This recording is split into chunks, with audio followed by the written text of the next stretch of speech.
um que era ruivo, de belos olhos e de boa aparência. Então o Senhor disse a Samuel: é este, levanta-te e unja-o. Samuel apanhou o chifre, cheio de óleo, e o ungiu na presença de seus irmãos. E a partir daquele dia, o Espírito do Senhor se apoderou de Davi, e Samuel voltou para Ramá. E você diga amém. Amém. Pode tomar o seu assento, obrigado. Preste a sua atenção. Hoje, pelo que eu fiquei sabendo, se inicia uma série de palavras sobre Davi. E hoje nós falaremos sobre a chamada de Davi. Qual foi a chamada? O porquê Deus o chamou. E eu sei que Deus falará conosco em nome de Jesus. Observe que Israel sempre foi um povo escolhido por Deus. E por ser um povo escolhido por Deus, Deus era quem regia Israel. Israel nunca teve deuses. Israel também não tinha um rei humano. Quem reinava, quem governava, quem agia e quem satisfazia Israel sempre era o nosso Deus. Deus, naquele momento, tinha um governo teocrático, onde Deus é o centro de tudo. Porém, as nações tinham deuses e as nações tinham reis humanos. Israel foi olhar para nações e percebeu que Israel não tinha um rei humano. Pois então Israel decidiu ter um rei que governasse, um rei que fosse apalpado e que fosse visível. É nesse momento que Israel vai diante de Samuel. Samuel é o representante de Deus na terra, que tem o tríplice ministério, que era profeta, sacerdote e juiz. Nessa ocasião, quando Israel vai diante de Samuel e diz que eles queriam um rei humano, Samuel olha e diz: não, vocês não podem querer um rei humano. O rei humano vai colocar jugo sobre vocês. O rei humano vai dizimar a família de vocês. Mas Israel bateu o pé e queria ser como as demais nações.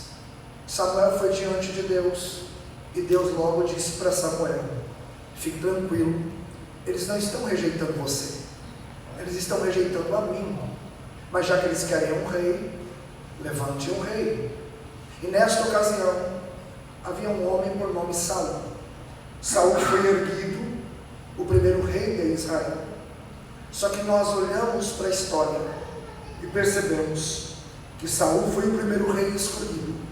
Saul foi o primeiro rei a profetizar. E Saul também foi o primeiro rei a consultar feitiçaria. Saul foi o primeiro rei a desobedecer a Deus. Saul foi o primeiro rei a ser rejeitado por Deus. E Saul foi o primeiro rei que se suicidou. Tudo isso porque um dia ele desobedeceu e de repente Deus o rejeitou. Mas na rejeição de Deus por Saul, Deus já tinha um para levantar em seu lugar. E é isso que eu quero que você entenda esta noite. O capítulo 16 fala de uma chamada, e esse texto é uma das grandes chamadas mais improváveis da Bíblia, porém um dos mais impressionantes personagens da história entra em um contexto, e nem esse rapaz, que na época era um garoto, imaginaria que ele seria um dos homens mais respeitados, um dos homens mais admirados, um dos homens mais conhecidos não só em Israel, mas também em toda a Bíblia. Eu estou falando de um jovem que a sua profissão era pastor, e nessa profissão ele se tornou o rei mais aclamado que já houve em todo Israel. Não só rei, mas ele se tornou um grande músico, um grande poeta, um grande arpista, se tornou um soldado valente. Este soldado vai se destacar nas Escrituras justamente porque trata-se do primeiro lutador intrépido no campo de batalha. E ele vai demonstrar perseverança sobre as lutas, vai demonstrar um grande líder sobre os seus liderados, e mais do que isso, vai mostrar que ele era um comandante dotado de coragem, não só de coragem, mas também de humildade, porque reconhecia os seus erros e se arrependia dos seus pecados. Por isso, se tornou o maior salmista de todos os tempos. Observe que Deus vai chamar alguém que não era ninguém para deixar o nome perpetualizado na história de Israel. O nome de Davi é citado 1005 vezes na Bíblia. Escute, só no Novo Testamento fala-se 59 vezes o nome de Davi.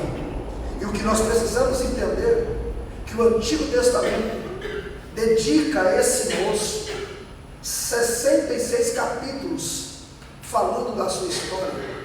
Você há de convir comigo que o grande líder de Israel foi Moisés. Moisés foi quem tirou o povo da escravidão.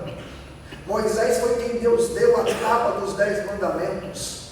Mas quando se fala de nação de Israel, a bandeira de Israel leva a estrela de Davi. Davi se tornou um ícone no Novo Testamento, e com toda a sua humildade, Deus lhe deu capacitações e habilidades para que ele fosse uma referência em todo Israel. Observe que ele foi capaz de escrever o salmo mais conhecido da Bíblia. Eu estou falando do Salmo 23.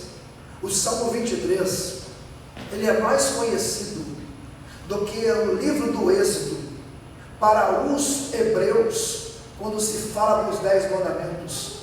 O Salmo 23, escrito por Davi, é mais conhecido que para os judeus, sobre o texto áureo da Bíblia, em João 3,16. Davi se tornou um homem tão conhecido, mas tão conhecido, que até hoje celebram o seu nome.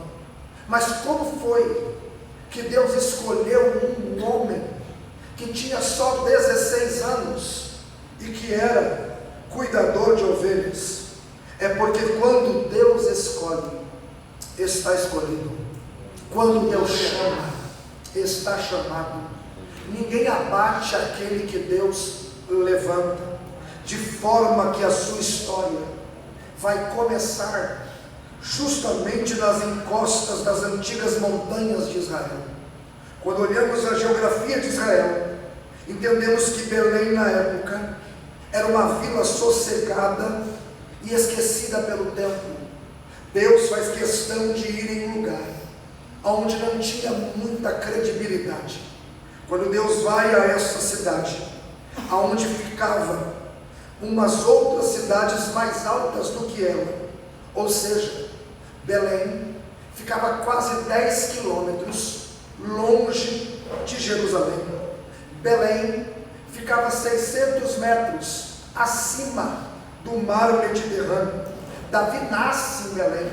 Quando Davi nasce em Belém, entendemos que Davi nasceu na casa do pão, que futuramente se tornaria a casa do pão vivo, que desceu do céu. É nesse momento que a gente entende que Davi, esse Davi, ainda criança, não sabe o que vai acontecer, mas Deus já havia rejeitado Saul, e Deus então vai falar com o seu representante. Quem é o seu representante? Samuel. Samuel, na verdade, é um milagre de Deus. Samuel, que estava andando por um caminho estreito, e que era muito respeitado em Israel. Deus fala com Samuel, que é um milagre. Por que milagre? Porque a sua mãe não podia gerar, e Deus abriu a madre de Ana. Ana fez um voto, e Samuel agora cresce na casa de Deus. Samuel é tanto milagre, que ele ainda criança, sem ter muita conexão com o céu, Deus o chama pequeno, e ele dormia do lado da arca de Deus. Samuel teve por mentor Eli, o sacerdote que lhe ensinou todas as coisas.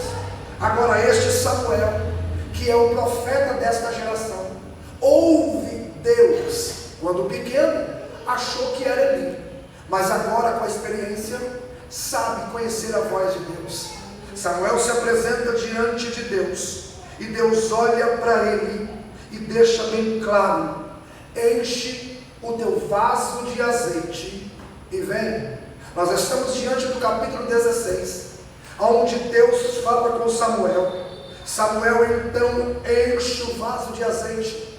Alguns rabinos da época acreditam que esta unção foi colocado 2 litros de azeite, e este azeite era para consagração, mas também colocado 2 litros de cana aromática, e também colocado um pouco de canela, fazendo uma mistura, porque seria a respeito de um rei. Então, quando Samuel enche o vaso de azeite, ele amarra um novilho numa corda e segue com dificuldade até a cidade de Belém. Quando ele chega em Belém, alguns fazendeiros estão na região. Os fazendeiros começam a olhar e ver a presença de um homem. Quando eles olham, alguns conheciam o rosto do profeta Samuel. Quando eles deparam com a figura de Samuel, alguns sussurram. Ninguém tem coragem de olhar, porque um profeta chegando em uma cidade tão pequena, algo de muito extraordinário estava para acontecer. Então os fazendeiros falam o nome de Samuel muito baixo, e é nesse momento que eles estão preocupados. Mas não são só eles que estão preocupados, o próprio Samuel também está preocupado. A barriga de Samuel está remexendo. Por quê? Porque Samuel sabe do perigo que ele está fazendo. Samuel está indo em uma cidade pequena para ungir alguém, só que Israel já tem um rei. Então Samuel está preocupado: como que o povo vai receber a minha presença? E é nesse momento que a gente entende.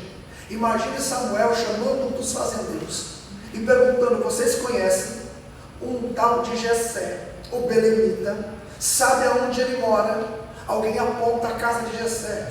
Samuel então chega na casa de Jessé e vai bater na porta de Jessé. Ele está puxando o novilho que é para o sacrifício. E é nesse contexto que a gente percebe que a Samuel vai chamando a atenção de todos naquela cidade. Imagina as pessoas perguntando: será que é de paz a vinda dele? Será que ele vai trazer algum juízo sobre essa cidade? Ele chega na casa e ele bate na porta. Você consegue imaginar o Jessé, que naquele tempo não tinha campainha nem câmera? Imagina o Jessé olhando pela fresta da porta e conhecendo a presença do Samuel. Ele corre para dentro, chama os seus filhos e diz para os filhos: olha, se preparem, porque o profeta está aqui. Quando o profeta entra, há uma exposição dos filhos de Jessé na casa. Agora escute, não era costume de um profeta, ainda mais do calibre de Samuel, visitar a casa de qualquer um. E é nesse momento que a gente entende que ao entrar na casa, o Jessé vai fazer uma exposição dos filhos, e Samuel está ali para avaliá-los, para examiná-los. E você, não sei se você consegue entender, começa então o desfile. Primeiro a passar é Eliabe mais velho. Eu lendo sobre um comentário rabínico, ele imaginou e disse na sua escrita que quando entrou Eliabe, o mais velho, os cabelos eram ondulados, o maxilar saudável e óbvio, seria a lógica. Mas então passou o outro que era concorrente do próprio irmão, chamado Abinadab. Este parecia um modelo de capa de revista de tela italiana. Seria ele um rei estiloso. Agora passa o Samar. Samar era justamente o mais estudioso, o mais aplicado, formado na universidade estadual, pronto para fazer pós-graduação, porque ele estudaria no Egito, onde o próprio Moisés era graduado. Então, esses passam e o Samá seria o orador oficial de Belém. Quando vem passando esses homens, obviamente que Samuel fica impressionado. Todos nós ficaríamos. E é nesse momento que um sorriso aparece no rosto de Samuel, e eu fico imaginando ele dizendo: só pode ser um desses. Eu não errei a casa é essa, acertei. Deus não deu GPS, mas eu cheguei na casa certa. É no momento em que Samuel está se alegrando com o que está vendo, que brada uma voz inconfundível do céu. E essa voz olha e diz: Samuel, o homem vê a aparência, mas eu, o Senhor, vejo o coração. Eu queria que você entendesse esse contexto. Deus mostrou para Samuel que com toda a sua credibilidade, com toda a sua prestação de serviços ao rei, Samuel ainda estava fixo no que é visível, no que é palpável. Mas Deus do céu já havia escolhido alguém que era improvável, que ninguém apostaria, que ninguém imaginaria. E eu preciso deixar uma palavra para alguém aqui esta noite. Deus não é como o homem. O homem só valoriza os grandes, o homem só valoriza os maiores, o homem só valoriza as posições. O mundo tem um contato que só vence quem chega primeiro. A Bíblia nunca foi condizente ao que o mundo pensa. É por isso que a Bíblia diz que os últimos serão os primeiros. Deus não depende de currículo. Deus não quer saber a casa que eu moro, mesmo ele sabendo. Deus não se preocupa com o carro que eu ando, com a roupa que eu visto, com a conta que eu tenho, mesmo na sua onisciência, sabendo de tudo isso. O que nós entendemos é que Deus escolhe os improváveis. Vou repetir: Deus escolhe os improváveis. Enquanto o mundo fica querendo só os grandes, quando eu olho para a Bíblia, eu vejo Deus escolhendo só os pequenos. Vou repetir: enquanto o mundo só valoriza os grandes, eu olho para a Bíblia e vejo Deus escolhendo só os pequenos. Observe o que Deus escolhe. Enquanto Caim é o filho maior, Deus escolhe o Abel, que é o menor. Enquanto Ismael é o maior, Deus chama o Isaque, que é o menor. Enquanto Esaú é o filho mais velho, Deus escolhe o Jacó, o filho mais novo. Enquanto Rubem, ele é o maior, Deus escolhe o José, que é o menor. Enquanto Manassés, ele é o maior, Deus escolhe Efraim, que é o menor. O próprio Gideão olhou para o anjo e disse: eu sou o menor da casa do meu pai. O anjo olhou e disse: vai na sua força, varão valoroso, porque o Senhor é contigo. Enquanto Arão é o filho maior, é o filho mais velho, Deus escolhe Moisés, que é o menor. Enquanto você percebe que o mundo escolhe os maiores, Deus vai escolher os menores. Enquanto Samuel está dizendo: é Abinadab, é Eliabe, é Samá, que são os maiores, Deus está dizendo: não, eu já tenho um que é o menor. Quem recebe isso e pode dar um brado de vitória? Deus escolhe os menores. E por que Deus escolhe os menores? Porque Deus contradiz a lógica humana. Aí o apóstolo Paulo escreve a primeira carta aos Coríntios, capítulo 1, versículo 27 a seguir: porque Deus escolheu as coisas loucas deste mundo para confundir as sábias, escolheu as fracas para confundir as fortes, escolheu as pequenas e desprezíveis para confundir as grandes e as que pensam que são. Esse Deus que está aqui está lhe dizendo: quando eu te chamei, ninguém apostaria em você. Quando eu lhe escolhi, ninguém investiria em você. Mas quando todo mundo disse não vai dar nada, o céu debruçou na janela da eternidade e disse: eu vou escolher ela, eu vou escolher ele. E hoje você não precisou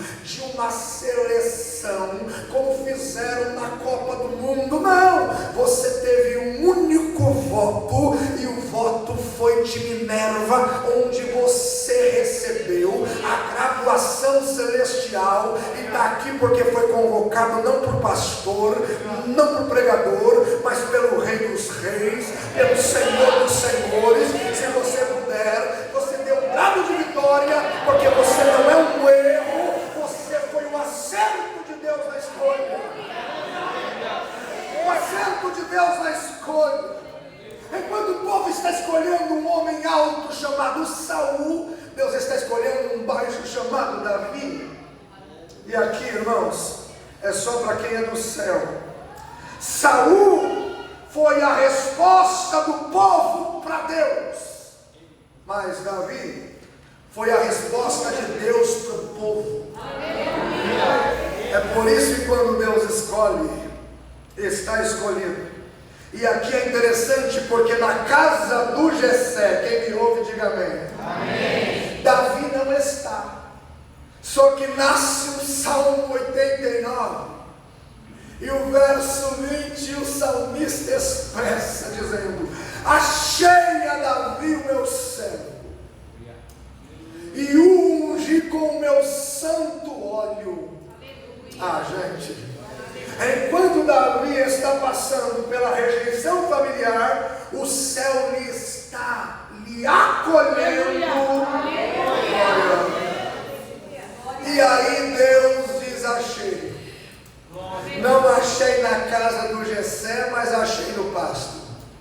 E aqui começa a nossa linha de raciocínio, e eu termino muito rápido, porque é nesse contexto que você vai perceber o que fez Deus escolher alguém que nem no ambiente estava. Primeiro, a soberania de Deus. Deus conhece os seus. Segundo, lá no versículo 7 que você leu comigo, Deus deixou bem claro que a escolha de Deus não é pela aparência. Então Deus diz para Samuel: você vê a aparência, mas eu vejo o coração. Diga glória a Deus. Amém. Então entendemos que Deus chamou Davi porque o coração de Davi era diferente do de Saul. E aqui, irmãos, é algo que me deixa constrangido, porque o coração, ele é definido por três partes. Primeira parte é a parte da anatomia.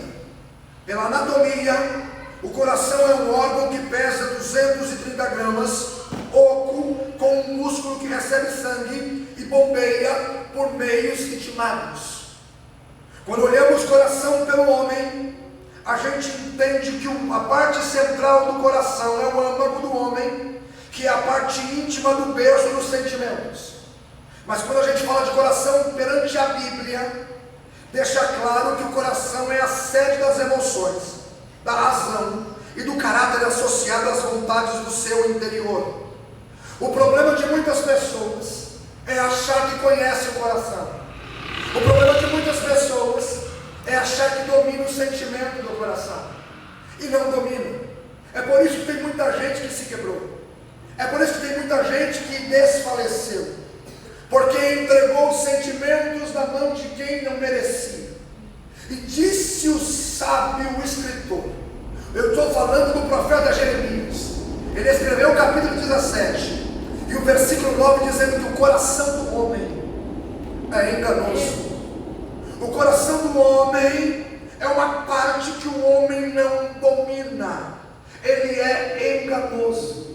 E eu posso te dizer uma coisa: se o médico fizer todo o seu discurso, após de muito tempo de estudo da medicina, e se tornar um cardiologista, ele vai entender de arritmia, ele vai entender de veia obstruída, ele vai entender se o coração cresceu, se diminuiu, se está fraco, se está forte. Ele vai entender se o paciente precisa tomar carbolidol ou não.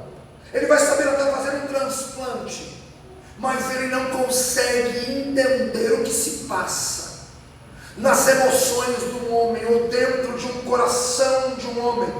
E é por isso que o filho de Salomão, o filho de Davi, perdão, entendeu qual foi o coração do seu pai.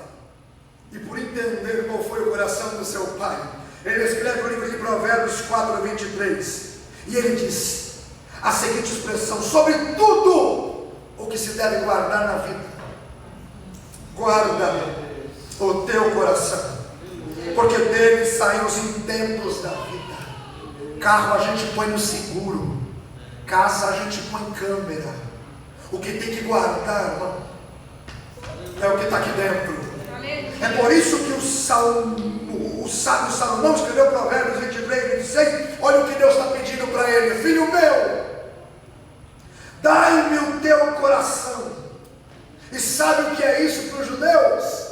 Coração é a rédea de toda a vida, é o centro da vida. É Deus pedindo: se eu tiver teu coração, tenho tua vida inteira. Então você vai perceber que tem muita gente enfraquecida hoje, não entendendo a chamada de Deus, por causa da demora. A gente quer as coisas assim, ó, no fast food. A gente quer as coisas rápidas, só que com Deus não funciona dessa forma. E quando a gente não tem domínio próprio, a gente vai entender que quando as coisas acontecem demoradamente, a gente passa o que disse o proverbista Salomão em Provérbios 13:12, dizendo: a esperança demorada não enfraquece a tua pele, não enfraquece os teus pés. A esperança demorada enfraquece o coração. E é por isso que tem gente que, porque a demora, ele acaba de vez de glorificar a Deus, murmurando. E sabe o que a Bíblia diz? Que a boca fala o que o coração está cheio. E eu não queria estragar a festa aqui, mas eu preciso, dentro do contexto, dizer: Jesus entrou em Jerusalém e pegaram palmeiras, fizeram a maior festa, glorificaram. Aí sabe o que diz Mateus, no capítulo 15, o versículo 8, as palavras de Jesus: esse povo me honra com os lábios, mas o coração está longe de mim. E eu posso falar algo para alguém entender. Jesus ensinou sobre a maior riqueza, e ele disse em Mateus 6:21, onde estiver o teu tesouro, aí também estará o teu coração. Posso falar o que Joel profetizou no capítulo 2, versículo 13: chega de rasgar as vossas vestes, está na hora de rasgar o vosso coração. Sabe o que disse Jeremias no 29:13? Buscar-me-eis e me achareis, quando me buscardes de todo o vosso coração. Serei achado de vós, diz o Senhor. Sabe por que é um perigo o nosso coração? É nós pensarmos que temos o domínio. Sabe qual foi o grande fracasso de Sansão? O grande fracasso de Sansão está no capítulo 16 de Juízes, a partir do versículo 17. Diz que ele descobriu-lhe o coração para Dalila. Quando ele descobriu o coração para Dalila, o que tinha no coração de Sansão? Segredos que não poderiam ser revelados. quando ele expôs o coração, virou chacota na mão de Filisteu. Eu preciso dizer algo. O Jeremias escreveu nas Lamentações, capítulo 5, versículo 17: quando nós pecamos, a coroa caiu da nossa cabeça, e sabe como a gente ficou? Com o coração desmaiado. Olha nos meus olhos. O que é um coração desmaiado? É um coração que está batendo, mas está inerte. Escute, um coração desmaiado é um coração insensível, é um coração que não sente, é um coração que não raciocina. Vou ser mais específico. Coração desmaiado é um coração que está apto a virar passarela de serpente. Sabe o que disse Salomão? Tem 3 coisas que eu fico maravilhado em Provérbios 30: uma águia voando no céu, um navio no meio do mar, um homem com uma virgem, mas a quarta é maravilhosa demais para mim: uma serpente rastejando sobre a penha. Por quê? Porque o rastejo de uma serpente não deixa rastros. Não entendeu? A Bíblia diz que Jeremias falou que Deus, a sua palavra, é como um martelo que esmiuça a penha. Está falando de um coração endurecido. E sabe o que acontece com o coração que desmaia? É como no Judas, que mesmo na igreja, mesmo na ceia, o diabo entra. E quando entra no coração, João 13:2, diz que o que é para ser feito acontece. Agora entenda com muito carinho. O céu está dizendo: eu escolho pessoas não por habilidade, não por conhecimento, não porque é bom. Eu escolho pela intenção do coração. Eu posso te falar onde está a escolha de Deus em Davi? Só se você falar glória a Deus. Salmo 139. Sabe quem está escrevendo? O Davi. Sabe como ele inicia o salmo? Senhor, tu me sondas e me conheces. Tu conheces o meu deitar, tu conheces o meu levantar, tu sabe tudo antes que eu pronunciasse uma só palavra. O Senhor já saberia o que eu iria dizer. Só para quem é pentecostal, ele diz: tu me sondas. O que é sonda? É virar do avesso. É um aparelho que é colocado para medir, é um aparelho que é colocado para saber o que está acontecendo em um ambiente que ninguém vê. Sabe o que Davi está dizendo? O Senhor sabe tudo, conhece tudo. O Senhor tanto me conhece por dentro que se manifesta por fora. Se eu fizer a minha cama no céu, o Senhor está. Se eu fizer o mais profundo do céu, o Senhor está. Para onde eu fugirei da tua face? Não tem como fugir do Senhor. Aonde Deus escolheu Davi, Davi entende. Olha o que ele escreve no versículo 16 do Salmo 139.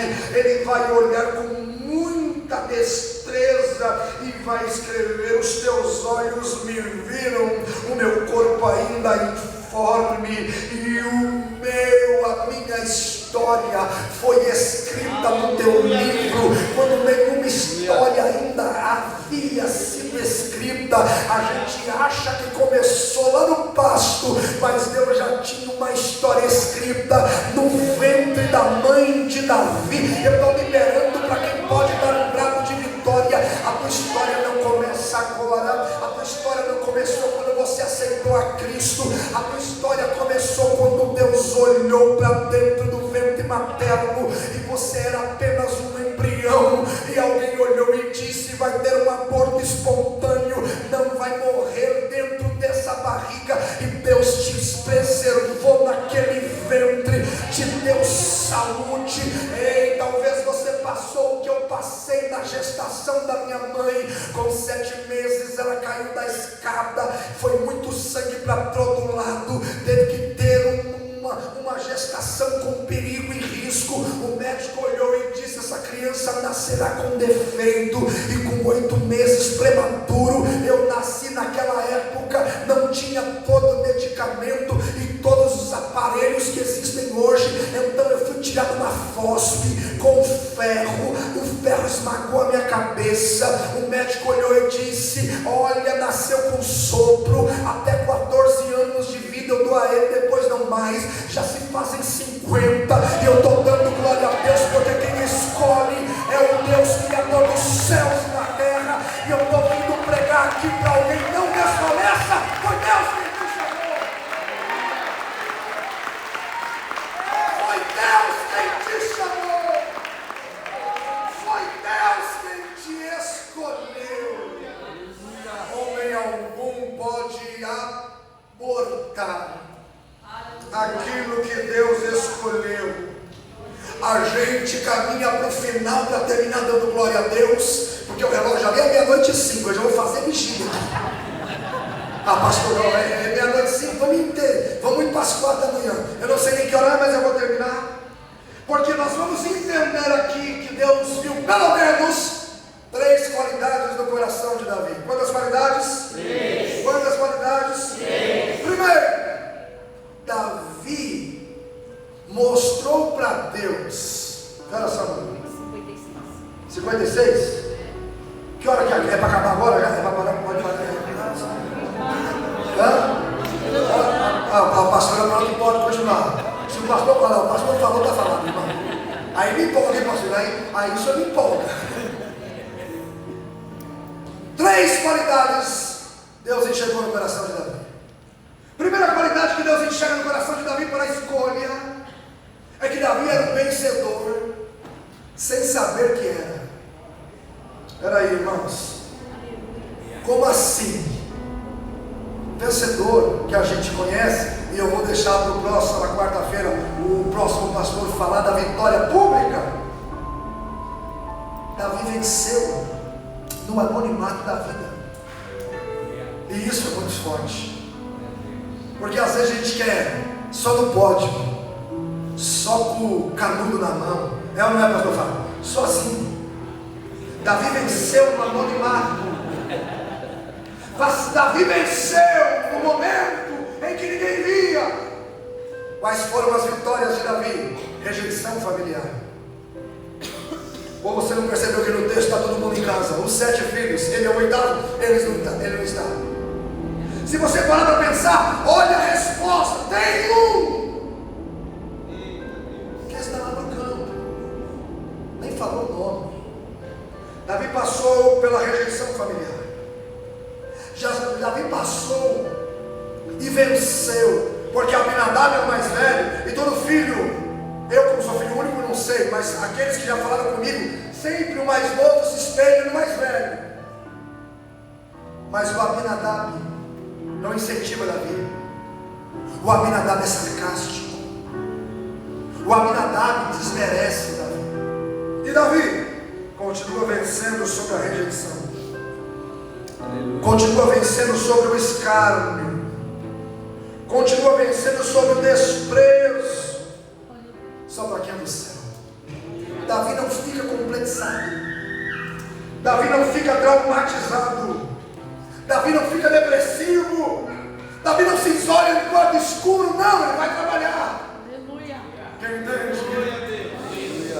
Davi olha e diz: olha, não me importa, eu vou continuar sendo quem eu sou. Glória a Deus. Segundo, o coração de Davi é muito humilde. Mesmo sendo ungido, dentro da casa, na frente dos irmãos, mesmo ele sendo ungido, voltou a pastorear o rebanho. Agora eu não ajudo mais na portaria, subi de carro. Agora eu não levo mais eu subi de carro. Davi não. Davi recebe a unção. Lembra da cana aromática? Lembra da canela? Lembra? Aquilo é para constatar, porque o cheiro impregnou. Era Davi no campo. e alguém sentindo o cheiro de unção de rei. Ele recebe. Oh, glória. É Davi trabalhando como ovelha e alguém assim, ó, o rei está por aqui, estou sentindo o cheiro do rei. Mas Saul estava longe. Mas a presença da unção recebe. Você pode estar no trabalho, você pode estar na escola, pode estar na faculdade. Alguém vai reconhecer que você é diferente, porque o que Deus derramou sobre a tua cabeça é algo extraordinário. Por isso Salomão escreveu em Eclesiastes 7:8 dizendo, ou 9:8 dizendo, que nunca falte um óleo sobre a sua cabeça. Glória. Não precisa mostrar a carteirinha, não precisa pegar a Bíblia e dizer eu sou crente. O que tem em mim declara o que eu sou no reino. Quem recebe isso e pode dar pelo menos um brado de vitória. Eu estou sentindo que correntes e amarras da complexidade vai cair por terra, porque Deus levanta alguém hoje com autoridade para exercer a função que o céu já determinou sobre a tua história.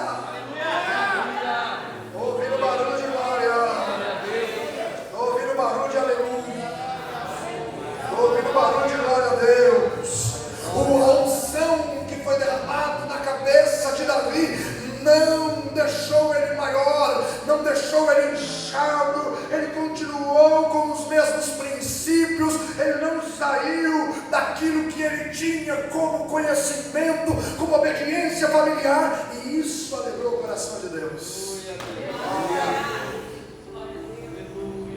Terceiro, Deus viu que Davi era completamente dependente de Deus. Saul ia para a batalha sem a arca de Deus. Já Davi diz que se a presença de Deus não estivesse, eu não sei se você consegue dar um brado de vitória. Davi sabia depender de Deus. Ou você acha que ele venceu o urso no anonimato de que jeito? Sendo ele franzino? Ou você acha que ele rasgou um leão? Não, é o texto que está dizendo, ele rasgou, eu peguei o leão pela mão e rasguei. Ou seja, como? Ele não tem a força de Sansão? Dependência de Deus. Só cai por terra as adversidades da vida de um escolhido quando ele não vai no braço da sua força, quando ele não acredita no teu intelecto, quando ele não vai no seu gabarito, quando ele não vai através dos seus anéis de formatura. Só cai por terra de leão e urso para preparar a gente para um pódio visível. Quem depende de Deus, eu não sei se alguém pode dar um brado de vitória, mas os dependentes de Deus, adore ao Senhor na beleza de sua santidade. Eu não sou crente porque sou bom, eu sou crente porque dependo de Deus. Eu não prego porque conheço a Bíblia, eu prego porque eu sou dependente de Deus. Eu não toco porque tenho habilidade dos dedos, eu toco porque sou dependente de Deus. Eu só estou vivo, não é porque eu tenho habilidade, é porque eu sou dependente de Deus. Só para alguém dar um brado de vitória, o salmista abriu a boca e disse: se não for o Senhor que estiver ao nosso lado, nós já teríamos sido engolidos vivos. Mas olha, nós vamos dar glória a Deus. Sabe por quê? Porque o diabo preparou o laço, mas o salmista gritou no Salmo 127: o laço quebrou e nós escapamos. Só quem escapou do laço do passarinheiro e da peste perniciosa consegue dar 1 minuto de glória a Deus. Escapou, Deus, escapou. Eu só estou, enquanto você glorifica, as correntes se quebram. Enquanto você glorifica, a doença vai embora. Enquanto você glorifica, Ele te ergue nesta vida. Enquanto você glorifica, Ele apaga o teu passado. Enquanto você glorifica, nenhuma ferramenta preparada contra a tua vida prospera. Ele te toca, Ele te renova, Ele te restaura, Ele te liberta, Ele te ergue, Ele te levanta. Quem consegue jubilar? Olha que coisa linda. Ali.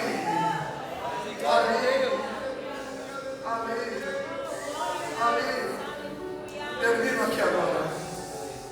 Deus olhou para o coração de Davi e viu ele vencendo no campo do anonimato. Deus olha no coração de Davi e vê a humildade que habita lá dentro. Deus olha no coração de Davi e vê a dependência que Davi tem.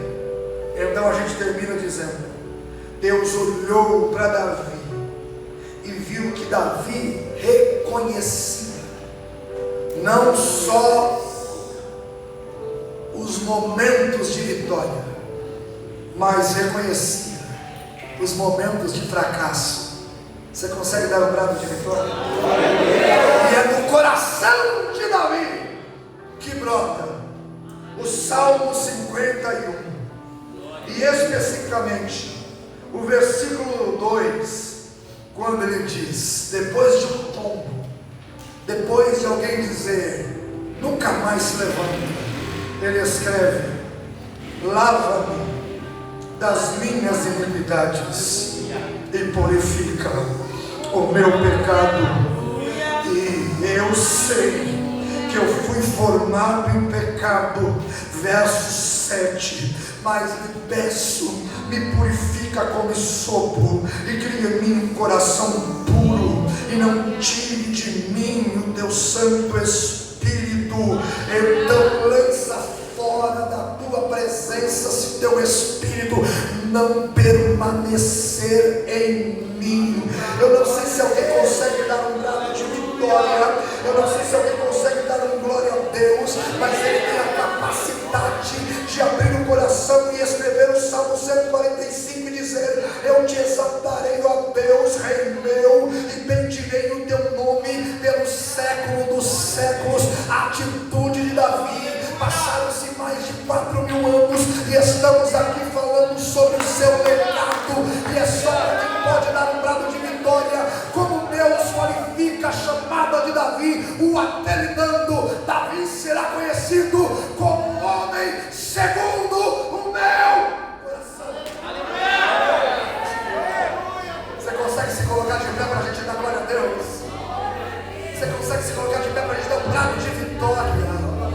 Eu estou dizendo que o que está dentro do teu coração, se for sadio, se for honesto, se for verdadeiro, fica tranquilo. Onde o Deus quer que você chegue, nem fofoca, nem atalho do diabo vai fazer você não chegar. Eu venho da penha profetizar sobre alguém aqui: o que Deus prometeu vai acontecer.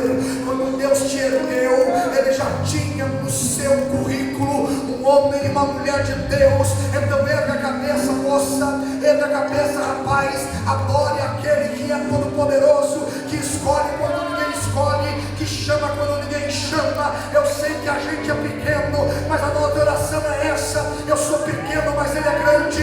Eu não posso, mas Ele pode. Eu sou falho, mas Ele é infalível. Eu sou pecador, mas Ele é santo. Quem consegue ter um brado de vitória? A igreja militante